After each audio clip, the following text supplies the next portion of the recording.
Welcome to a top of the summer garden tour here on our homestead on Manitoulin Island. I want to show you what things look like when they're at their peak here with our flower gardens, and there's lots to show. I'm going to break things down into 3 different lessons. I call them advanced gardening lessons, not because they're so complicated, but mostly because beginners don't actually put them into practice too often. So here's our rock garden. You would have seen this back in June. That's echinacea in full bloom. We've got some zinnias here next to the echinacea and a large garden pot. Container gardening is one of the things that I want to show you about because it adds so much to any garden, and we use it in different ways here at our place. So why would anyone bother gardening in pots and containers and hanging baskets and things when they have lots of room? Well, it's mostly about interest and good looks. This pot here, it looks ceramic, but it's synthetic, which means we can keep it outside all winter, which is a great thing since it's so large. Over here we've got some hanging baskets. I consider this to be a kind of container gardening. These are ferns, and we transplanted them in June into these coir-lined metal hanging baskets. You can see the coir liner here. We usually get a couple of years of use out of each one. Each of these ferns was about half the size of what you see now. They've put on a lot of growth, mostly because of the soluble fertilizer we use. As you can see, the hanging baskets with ferns are on the north side of the house, so they don't get any direct sunlight. Ferns are perfect for this. But we have hanging baskets on other sides of the house too. This is the east side in mid-morning, so lots of sun. And we have lots of hanging growth there. There's some begonias in it. These plants weren't trailing at all when we planted them in the springtime, but they put on all this growth. My wife, Mary, who's the flower gardener in the family, loves to use the Miracle-Gro. That's what we've settled on over the years, and it really does work. Here's another example of a coir-lined, in this case, window basket. And once again, all this trailing growth has come on this year. That's the coir liner with soil in it. One nice thing about having the hanging baskets over a regular garden is that when you water, and you water with fertilized water, it drains out and waters the plants down below. This is a Hosta, which is quite large thanks to this effect. We've got another one over here. We don't split them up too often, so they do get quite large and impressive, and we like them that way. Container gardening doesn't have to be large either. These are some small ceramic pots. They do have to be stored in the basement. This is a young ivy, and we'll overwinter that in our root cellar, and in 5 or 6 years it'll be huge because it just keeps growing year after year. Here's a begonia in another small and interesting pot, and another ivy, which is fairly young, which will get to be maybe 10 times that size over the years as we keep bringing that plant outside in the spring and back in the fall. This is our largest gardening container.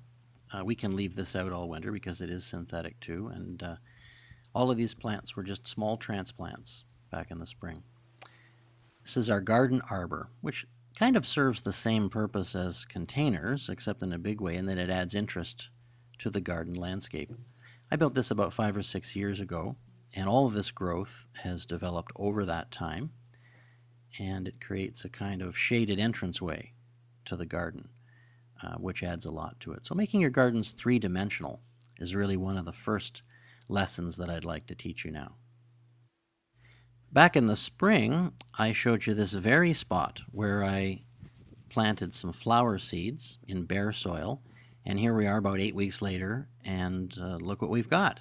Lots of color and blooms, and the results look quite good. I think we're going to use this technique in the future because it's such an easy way to fill in color in empty areas of the garden.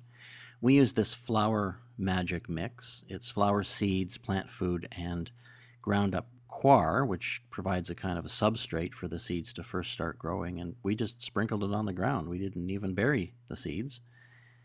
Just kept them wet now and then when the rains didn't do the job, and this is what we've got here now. So all in all, I consider this a success. And no doubt we've got more blooms coming along from this patch as well. We did the same thing here in a corner garden where we have some herbs. You can see some dill there and other herbs. The space was fairly empty, so we sprinkled some of the seed mix on. It took root quickly, and we've had blooms for a number of weeks now, and lots of lush growth as well. The third lesson I want to teach you has to do with preparing habitat for birds and bees in the garden. This is our bird feeding station in the middle of our rock garden, and it attracts birds pretty well all year. This is a mason bee house that I built.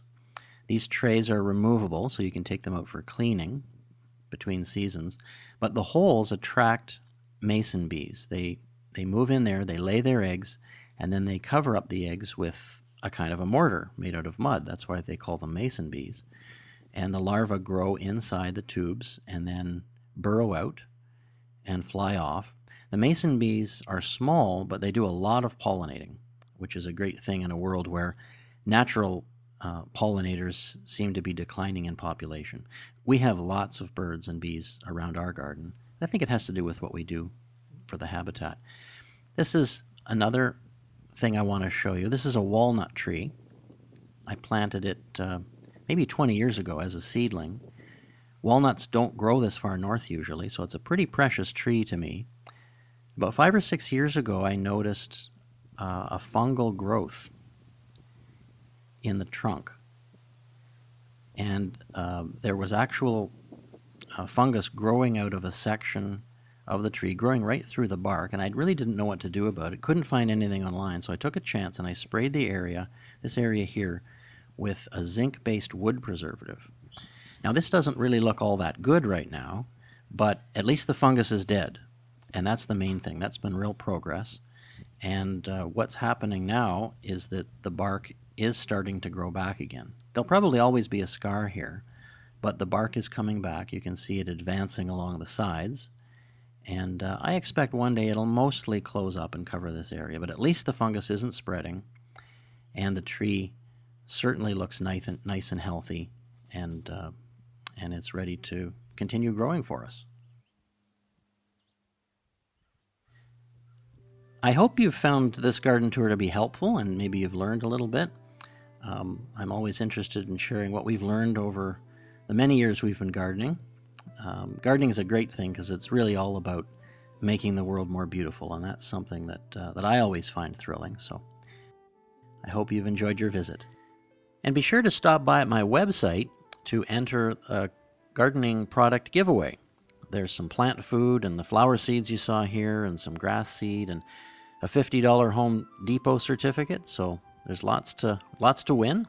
Just drop by, tell me about your garden, and I'll choose the most promising one to award the prize to. Bye for now.